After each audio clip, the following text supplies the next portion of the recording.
Et si les GAFAM faisaient faillite? Pure spéculation bien sûr. Les géants du numérique, qui surdominent la cote américaine depuis quelques années, recouvrent des domaines d'activité, des modèles d'affaires et des degrés de maturité très différents. Pronostiquer la faillite en bloc des GAFAM n'a aucun sens.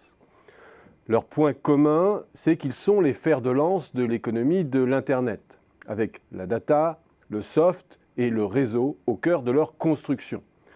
Chacun, sur des domaines différents, a bâti un écosystème à portée planétaire, qui s'étend de plus en plus, menaçant de placer sous tutelle les autres acteurs économiques, y compris les États. Leur niveau de valorisation et leur capacité à lever des fonds leur confèrent un pouvoir d'acquisition exorbitant.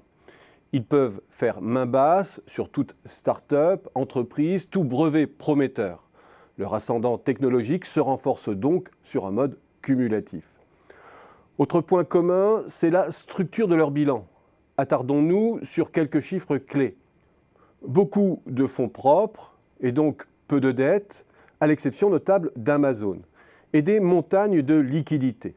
Bref, si l'on cherche de ce côté, bien difficile de déceler une vulnérabilité. Financièrement, les GAFAM paraissent insubmersibles. Occupant des fonctions névralgiques au sein de l'économie mondiale, ils sont de surcroît quasiment devenus too big to fail. Leur survalorisation est-elle leur talon d'Achille? Là encore, difficile de l'affirmer. À elle seule, la valeur boursière des GAFAM, c'est plus que le PIB français, plus que l'ensemble des entreprises du CAC 40. Et ces entreprises, qui caracolent en tête des classements lorsque l'on scrute leur capitalisation boursière, rétrogradent de façon spectaculaire lorsque l'on établit le classement à l'aune du chiffre d'affaires ou plus encore de l'emploi. De tous ces géants, seul Amazon se rapproche de l'archétype de la net économie, à l'instar de Spotify, qui sont pricés à prix d'or alors qu'elles ne dégagent pas ou très peu de profit. Bien moins de profit et de chiffre d'affaires que Walmart par exemple concernant Amazon, alors que la firme de Jeff Bezos fait bien plus du double en termes de capitalisation. Mais pour tous les autres GAFAM, ce qui frappe, c'est leur capacité à générer des profits colossaux hors de proportion avec leur taille. Nous ne sommes plus dans la promesse. Apple, c'était fin 2016 le plus gros profit mondial. Alphabet, Google donc, le 9e. Microsoft, le 13e. Et Facebook, le 28e.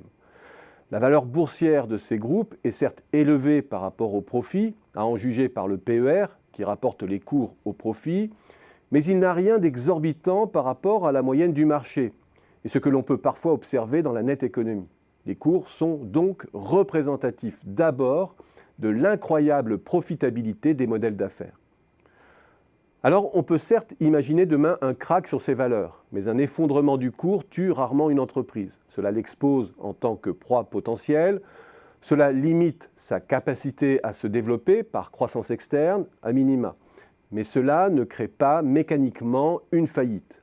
Leur fragilité n'est donc pas d'ordre financier. Seul Amazon peut éventuellement encore être considéré vulnérable sur ce terrain. Alors, où se loge leur vulnérabilité? D'abord, dans le risque réputationnel. Toutes ces entreprises sont des grandes pilleuses de données personnelles, avec les abus que l'on commence à mesurer de mieux en mieux, notamment avec le scandale Cambridge Analytica. L'industrie du numérique aura-t-elle son choc data, comme l'industrie traditionnelle a eu son choc pétrolier, c'est-à-dire une reconsidération du prix et de la facilité d'accès à la ressource essentielle? Ce n'est pas à exclure. Or, c'est d'abord de là que vient la fabuleuse machine à profit de ces groupes. Risque fiscal ensuite. Jusqu'à quand les États toléreront la grande évasion? On est à un tournant sur ce point. Du risque technologique, bien sûr. Une solution qui déclasserait tout d'un coup tout un écosystème. C'est possible, mais improbable, surtout quand on a le pouvoir de faire main basse sur tous les brevets. D'une mythification des coûts fixes et des coûts marginaux nuls que survendent ces acteurs. C'est de moins en moins vrai au fur et à mesure que ces écosystèmes s'étendent. D'une rébellion des États enfin, qui peuvent par la loi, le protectionnisme, provoquer la chute de ces géants et reprendre la main sur ce qui fait figure de fonction névralgique pour nos économies.